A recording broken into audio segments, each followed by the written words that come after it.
The old house on the hill had always been a source of fascination and fear for the townspeople.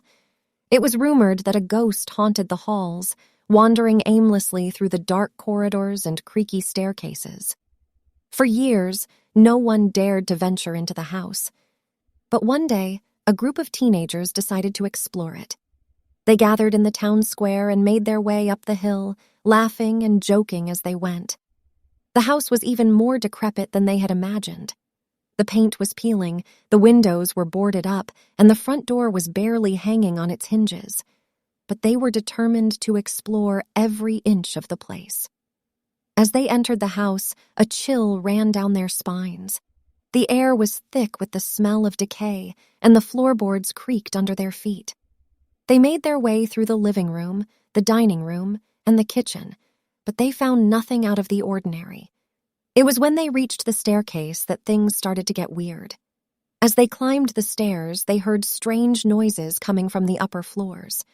The sound of footsteps echoed through the halls, and doors creaked open and shut on their own. The group pressed on, determined to find the source of the noises. They split up, each taking a different hallway. But as they searched, they became increasingly disoriented. The walls seemed to be closing in on them, and the air grew thicker and more oppressive.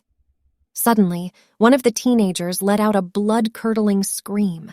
The others ran to see what had happened, and they found their friend lying on the floor, his eyes wide open and staring into space. It was then that they saw her.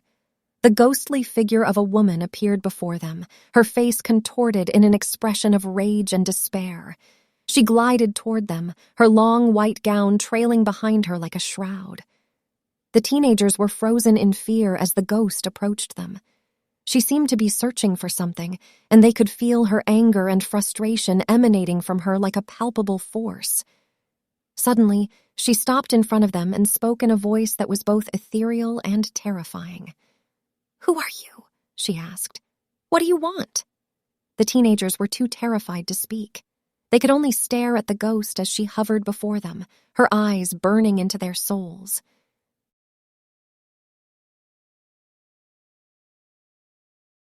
It was a dark and stormy night when Emily awoke to the sound of something scratching at her bedroom window. She sat up in bed and listened intently, her heart racing with fear. The scratching continued, growing louder and more insistent with each passing moment. Emily lived alone in a small cottage on the edge of the woods. It was a peaceful and idyllic place, surrounded by tall trees and fragrant flowers. But on nights like this, it felt like the most terrifying place on earth.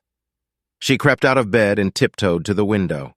Peering out into the darkness, she could see nothing but the rain lashing against the glass and the shadows of the trees swaying back and forth in the wind.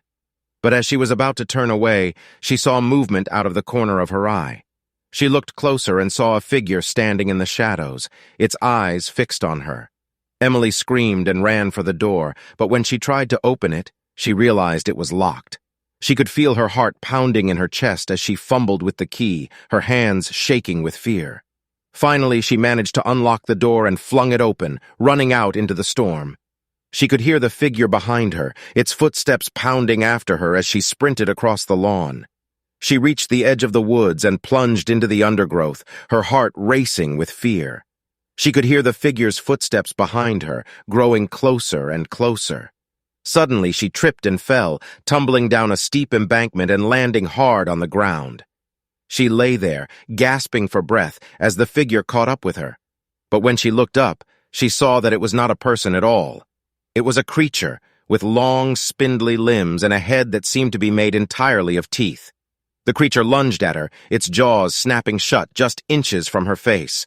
Emily screamed and tried to crawl away, but the creature was too fast. It grabbed her by the ankle and pulled her back, its teeth flashing in the moonlight. Emily knew that she was done for. She closed her eyes and waited for the creature to finish her off. But then she felt a sharp pain in her arm. She opened her eyes and saw that the creature was recoiling in pain, its skin starting to smoke. Emily looked up and saw a figure standing over her, holding a long, silver object. It was a man dressed in dark clothing and wearing a silver pendant around his neck.